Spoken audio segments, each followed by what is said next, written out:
Hello, everyone. This is Old School with WhatTheBuck.net coming to you live, discussing the game this week versus the Arizona Cardinals. Buccaneers moved over to Arizona, got our 5th road win in a row, which is a franchise record. Moved to 5-2, which solidified our record as the best in the NFC, which, again, we mentioned last video, created quite a stir with some of the press and pundits that Raheem Morris had the audacity to come out and speak with some sort of confidence behind his squad. I thought Brian Billick made an interesting comment during the color commentary. It says, you got to see it before you are it, or something to that effect. Essentially, you have to be able to say it before you can be it. And that's what Raheem is doing, and this team is starting to show a little bit of confidence. Now, some of that confidence may be ill-conceived when you think that we had this team 31-14 and let them back in with 2 quick scores. But I refuse to look at this with the glass half empty with regards to how these stats got put up this week. Now, I'm not going to pound my chest about this as a Bucs fan, but I got to be excited, and I think all Bucs fans should be excited to have 5 victories at this point, 7 games into the season, a team that Peter King said wouldn't get more than 2 victories, and many experts said would be lucky to see 3 to 6 victories, and we've already got 5 this far into the season. Now, I do want to take one comment before we get into the discussion about the Arizona Cardinals and discuss something that everyone is saying regularly on local radio and in local print.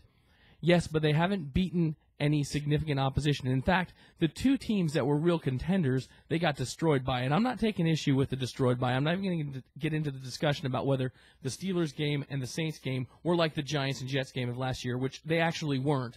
But that's a separate side discussion, which we can have in another video. Let's look back on those games. Let's say that, for argument's sake, we beat the Steelers. Do we get any credit for that? Nope, it was with Chuck Badge. So that would just be another team we should have beaten, right? So that leaves one real contender, which were the Saints coming off of a bad game. Drew Brees looking human. No running game because there's no Pierre Thomas and Reggie Bush. And let's just say, for argument's sake, we beat those guys. Do we get any credit for that? No, we wouldn't, because of the things I just mentioned. And by the way, if I hear again that we've only beaten the teams that we should have beaten, my head's going to explode. We were 3-13 last year. What team should we beat based on that? And if we beat the 2 guys, we'd be 7-0 at this point. What the hell do people want out of this squad? Well, what they want is they want strong performance, strong effort, and improvement. And for a team that coming into the season, almost everybody, including most Bucs fans, said had no talent in any of the skill positions with the exception of Josh Freeman, were too young, had a horrible coach, a horrible GM, and no chance of competing. Here we sit, tied atop the NFC South, going to Atlanta next week to face the Falcons, who are a legitimate contender. I don't think anyone's going to argue about that. Matt Ryan will be coming in. He's 18-1 in the Dome, and we'll have a chance, once again, for an inflection point in the season. And these points are important because regardless of what I said with regards to the Steelers and the Saints games, those were inflection points. And while I think that most of the media would have discounted those victories had we gotten them, which we didn't, and we can't lose sight of the fact we did not. We got our asses handed to us in those games, right? This is an opportunity to cement whether or not you actually are the team you claim you are and that your record seems to point out that you are by going and facing this team in Atlanta and getting a victory. But that's looking forward. Let's look backwards. The Arizona Cardinals, NFC West, kind of an up-and-down team. We talked about it in the pre-video. We needed to do a couple things. The keys to the game were to establish a running game. We want to see LeGarrette Blount get more carries, and guess what? LeGarrette Blount got more carries. He got 22 carries. Out of the total carries, what do we have? 30? He got 22 of them. 154 yards on the ground. 120 by LeGarrette Blount with a 5.5 yard per carry average. Cracked off some huge runs, not just huge runs in length, and a couple of them were. We had the 48-yard run that I think he still would be running to ASU had that cat not got him by the ankle towards the end. But some critical runs, power runs, drive extending runs. And that really opens up the book for Coach Olson, right? And while I don't like the conservative run call late in the game, and I know Joe Buck and I went back and forth about that on Twitter, generally speaking, I thought it was a fairly well-called game. I thought the patchwork offensive line, again, here we go, going into this game, we've got a fill-in left guard, fill-in center, fill-in right tackle.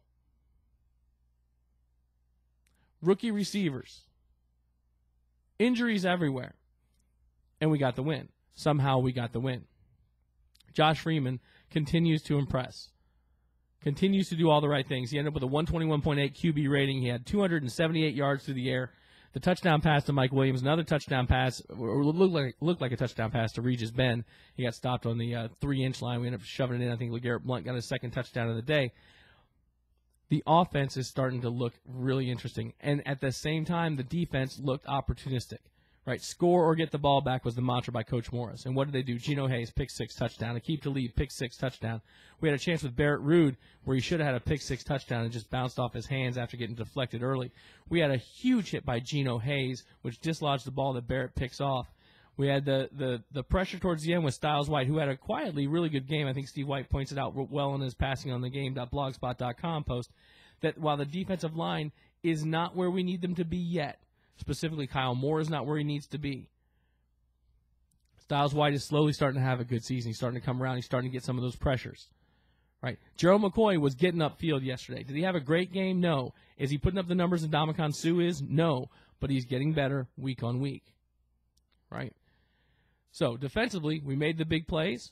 We got the turnovers. Did we give up some yards? Absolutely. We gave up 100 yards on the ground to the Cardinals, combined.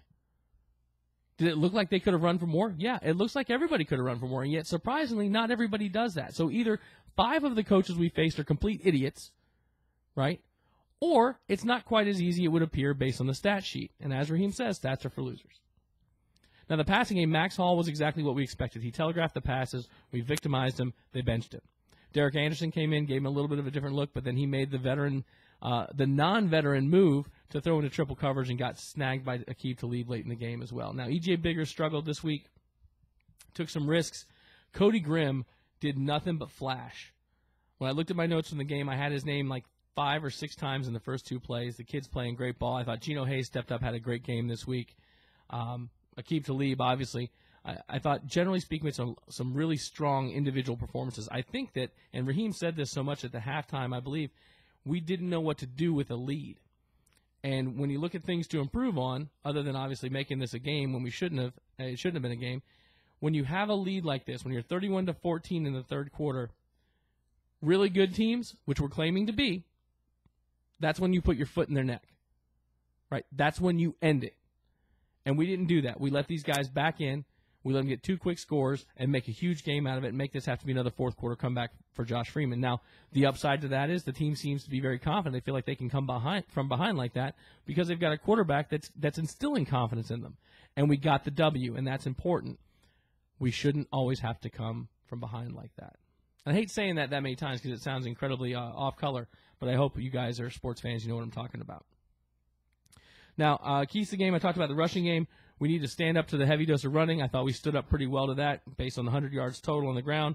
And we needed to use blitzes and coverage camouflage to confuse the quarterbacks, which we did based on the 4 interceptions that really we left a couple on the field.